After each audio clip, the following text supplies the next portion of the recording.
नमस्कार मित्रों, आज का हमारा विषय है तीर्थों और मंदिरों पर आधुनिक उत्सव मनाकर धर्म स्थान की गरिमा और पवित्रता पर एक चोट। आज के समय में धार्मिक स्थलों, मंदिरों, तीर्थों पर जन्मदिन, सालगिरह या अन्य उत्सव मनाने का एक चलन शुरू हुआ है। पहली नजर में ये भक्ति भाव लग सकता है, लेकिन गहराई से देखने पर ये मंदिर प्रवृत्तियों और मंदिरों की आध्यात्मिक गरिमा और पवित्रता को गंभीर नुकसान पहुंचा रही है। मंदिरों को पार्टी हब या पिकनिक स्पॉट में तब्दील करने की कई नकारात्मक पहलू हैं जो हमारी आस्था को खोखला कर देती हैं।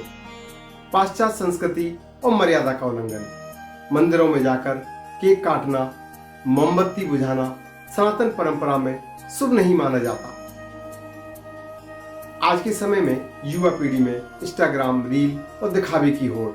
जब इस प्रकार के आयोजन धर्म स्थान पर होते हैं तो लोग गर्भगृह के सामने फोटो खिंचवाते हैं, जिसमें हम मंदिरों की मर्यादा को देखें तो भगवान की तरफ पीठ करना ये कहीं ना कहीं अशुभ माना जाता है या ये ईश्वर की गरिमा के खिलाफ है। अपने रील्स को लाइक और कमेंट्स के लिए हम भगवान को एक नौटंकी बना देते हैं। आपने देखा होगा कई बार इस प्रकार के आयोजन मंदिरों की मर्यादा को भंग कर देते हैं, मानसिक शांति, ध्यान और ईश्वर से जुड़ाव के लिए आते हैं। लेकिन जब कोई समूह वहां पर अपना निजी पार्टी या आयोजन मनाता है, हुड़दंग करता है, जोर जोर से चिल्लाता है या सेल्फी लेने के लिए भीड़ लगाता है, तो वहां बैठे पूजा करने वाले भक्त की एकाग्रता भंग हो जाती है।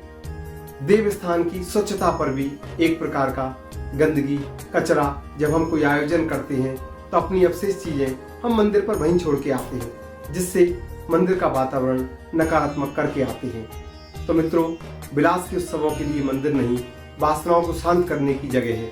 त्याग की भावना सीखने के लिए मंदिर है। हम अपने मनोरंजन और व्यक्तिगत जश्न मनाने के लिए मंदिरों का उपयोग ना करें। इसके लिए बहुत होटल हैं, संसाधन हैं। यदि आपको करना है तो मंदिरों में रामायण करें, अनुष्ठान करावें, धर्म आयोजन करावें, भागवत गीता जी का पाठ करावें, जिससे आपको लाभ मिलेगा। इस प्रकार मंदिरों में आप केवल आराधना और भक्ति के लिए जाएं। मंदिरों की गरिमा को बचाना हर सनातनी का एक नैतिक कर्तव्य है, वरना एक दिन एक ऐसा समय आएगा कि वही धर्म हमारे नाश की जड़ बन जाता है। आज प्राकृतिक कहर सबसे ज्यादा तीर्थ स्थानों पर आ रहा है। स्वयं विचार करें, हम कितने सही हैं और कितने गलत। इसके लिए आप स्वयं जिम्मेदार हैं। धन्यवाद।